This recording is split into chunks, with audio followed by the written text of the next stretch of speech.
Welcome to the Thoughtful Leader podcast. My name is Ben Brearley. I'm a leadership coach and the founder of Thoughtful Leader.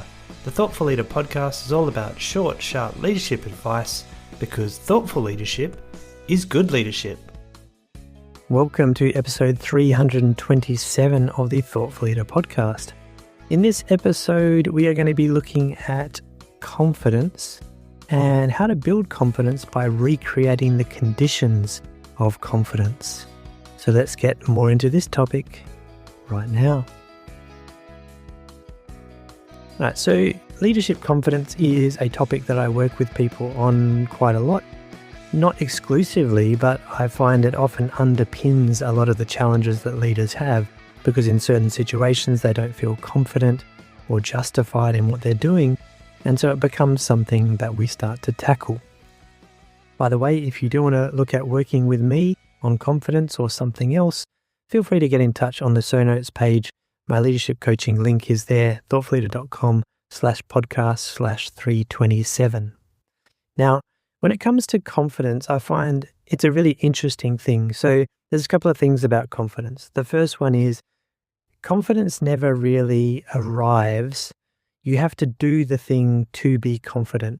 So there's almost no point waiting until you feel confident to do something because the confidence really only builds after you try to do it and you learn and gain more experience.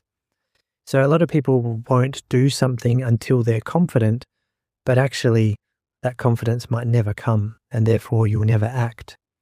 So that's an interesting thing about confidence. The other thing I notice about confidence is that it's rare. Someone will say, well, I'm not confident, or I'm not a confident person. But it's very rare that someone is not confident in every situation. Just about always you can point to somewhere in your life where you feel quite self-assured and confident. Whether it might be, well, yeah, when I'm at home with my kids, I'm confident in being a parent. But when I'm at work and I'm talking to one of my colleagues, I don't feel confident. Now, they're obviously very different contexts. But you can see that in one example, you are feeling confident. So to say that someone is not a confident person is not usually accurate because there are certain situations in which they will come across and feel very confident. So this is why confidence is very interesting to me. So one of the things I've found useful to try to do with coaching clients or myself even is to look for the situations where you are confident. So an example, I was working with someone recently who was talking about speaking up or holding people accountable in their workplace, and they found it a challenge to do that in certain situations, that they found that they would avoid those difficult conversations. And interestingly, they told me a story about in their sporting team, so they're a member of a sports team, and interestingly, when they're on the sports field, they said, I have no problem telling my teammates what to do or telling them where they stuffed up and we hold each other accountable on the sports field really easily.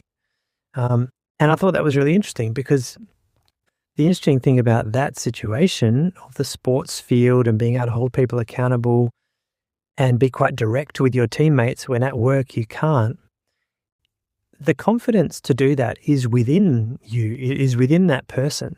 So it's not like I'm just not able to do that. You can do that. You've shown you can do that in a different context. And yes, the situation is different, but it's worth unpacking what is different about the situation so that you can try to bring that in or recreate the conditions under which you do feel confident in this different situation where maybe you don't feel confident. So the sports team was a really interesting one. Now, so there's a couple of things to consider here. So when you're trying to unpack a situation where maybe you don't feel confident, I'd look at a few things.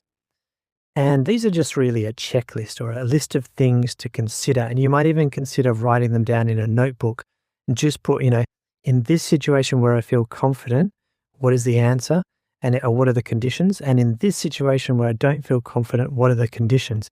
And contrasting the differences between the two situations, with the idea being that eventually you might be able to recreate some of those conditions so that you feel more confident in the second situation where currently you're lacking in confidence.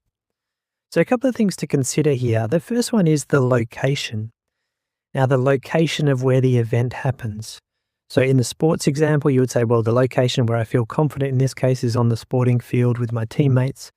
The location where I don't feel confident is in the office, in my open plan work environment, right?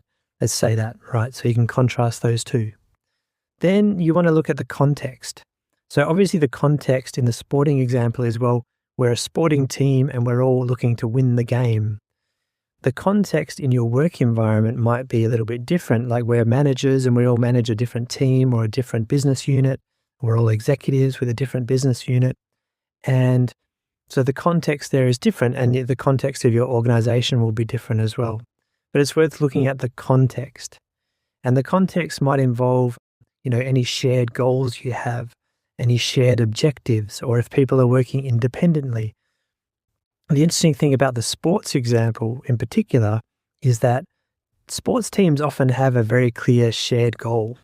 It's like we want to win the game and we have to score more goals than that person or the other team. And so it's quite obvious what success looks like. Whereas in the business world or the corporate world or not-for-profit, wherever you're in, even though you've got one organization which is hopefully, going in the same direction and trying to make a profit and all those good things and help people, you often have different interests within that organization, and therefore the context is very different. So the context, I would look at the context. The third thing I would look at in both the situation is your perceived level of authority. So at home, when you're dealing with your kids, your level of authority is high. You are the boss of your kids, let's say. You have that formal authority. You're the legal guardian. When you're at work, what's your level of authority in the situation where you don't feel confident? And does that have a part to play here? The next factor I'd look at is the relationship between the people you're dealing with. So in a situation where you do have confidence, what is the relationship that you have with the people that you're dealing with? Is it cordial? Is it tense? Is it friendly? And then think of the relationships with the people where you don't have confidence or you have less confidence. What's the relationship like there? And that can, have interactions with your level of authority as well. But interesting to think about, is there a personality clash or something like that? The next thing I get you to look at is your skill and knowledge level. So how much skill and knowledge do you have in the given situation where you are feeling confident versus that where you are not feeling confident? So when you're on the football field, you might be the best football player in your team, and therefore your skill and knowledge level is high compared to everyone else. So you might feel justified having a difficult conversation, for example, with someone in your team because you're the best player. What about in the other situation where you don't feel confident? What's your skill and knowledge level there? Is it higher than people around you? Is it lower? Do you feel like you are low in your skill level in that space? And maybe that's why you're not speaking up. So it's interesting to contrast that as well.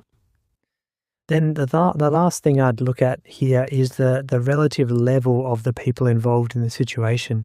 So it has parallels with some of the other factors we've talked about. But, are you dealing with people on a peer level to you where you feel confident? Or are you dealing with someone who's more senior than you when you don't feel confident? So things like that are interesting to think about. What is the difference when you're confident and when you don't feel confident in terms of the level of the people involved, which might be their position, their level of authority, maybe their reputation, whatever it might be. So there are 6 factors I like to think about. And I think the way I would do this is to get a piece of paper or a notepad. On the left-hand column, I want you to think about a situation where you feel very confident. And on the right-hand column, I want you to think of a situation where you don't feel so confident. And I want you to contrast these factors and see what's different. Now, the contrasting in itself can be interesting, but when it really becomes more useful is when you start to realize that, okay, well, given the differences in this situation, maybe there's a way I can change the context so that I feel more confident. So for example, if you realize that in the situation where you don't feel confident, it's because your knowledge and experience or your skill level is lower, well, maybe you can take actions to address that gap to make yourself more knowledgeable or skillful so that you can actually feel more confident and justified in engaging in whatever situation that is. So have a look for the practical implications or actions you can take out of this contrasting activity. So you contrast the low confidence with the high confidence and see what actions you could take to bridge the gap or to make the low and high confidence situations more similar. So that's what I'd suggest with this little activity, because it's really important to realize that you're never not confident in every situation. I'm pretty confident, actually, to say that in this episode is to say, it's hardly ever the case where someone is never confident. They are always confident in certain situations. So you want to work out what those factors are and see if you can bring them into more situations so that you feel confident more often. I'm interested in what you think about this episode. Leave me a comment on Spotify if that's where you listen, or on the show notes page, thoughtleader.com/podcast/327. And if you want to work with me on some of these confidence challenges or any other leadership related challenges, get in touch on that show notes page. There's a link to my leadership coaching page. Check that out and we could do some good work together. All right. Hopefully you found this episode useful. Maybe share it with someone who is having a confidence challenge and see if they get benefit from it too. So keep up the thoughtful leadership, and I'll be back next week.